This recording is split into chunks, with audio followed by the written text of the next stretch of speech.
নেশা কেবল একটা মানুষকে শেষ করে না, এটা আক্ষরিক অর্থেই একটা পুরো সংসারকে জীবন্ত ভস্ম করে দেয়। যে ঘরটাতে একসময় সন্ধ্যার পর হাসির শব্দ শোনা যেত, সেই ঘরটাতে এখন কেবল থমথমে নিস্তব্ধতা আর এক অজানা আতঙ্ক তাড়া করে বেড়ায়।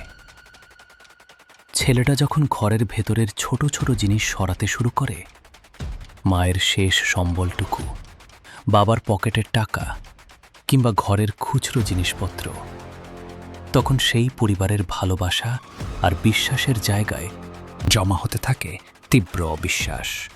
একটা মায়ের জন্য এর চেয়ে বড় অভিশাপ আর কী হতে পারে, যখন নিজের পেটের সন্তান ঘরে ঢুকলে মা নিজের প্রয়োজনীয় জিনিস লুকিয়ে রাখতে বাধ্য হয়, যখন মাঝরাতে ঘরের ল্যান্ডফোন বা বাবার মোবাইল বেজে উঠলে মায়ের বুক কেঁপে ওঠে। এই বুঝি কোনো অ্যাক্সিডেন্টের খবর এলো, নাকি থানার কল? সমাজে যে বাবা এতদিন মাথা উঁচু করে হেঁটেছেন, সেই বাবা হঠাৎ করেই প্রতিবেশীর সামনে মুখ লুকিয়ে চলতে শুরু করেন। আত্মীয় স্বজনদের কানে যখন খবরটা পৌঁছায়, তখন সাহায্যের হাত বাড়ানোর চেয়ে কৌতূহলী উপহাসই বেশি নেমে আসে।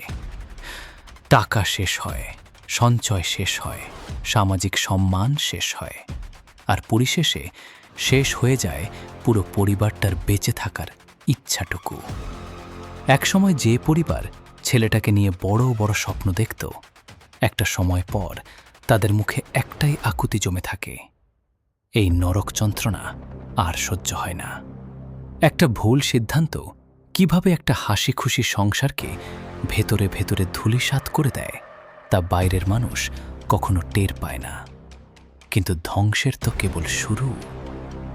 পরিবার যখন হাত গুটিয়ে না বসে ছেলেটাকে বাঁচানোর শেষ চেষ্টাটুকু করে, তাকে ফেরাতে চায়, তখন নেশার চরম থাবায় আটকে থাকা ছেলেটা কিভাবে নিজের রক্তকেও শত্রু ভাবতে শুরু করে। দেখুন পরবর্তী পর্বে।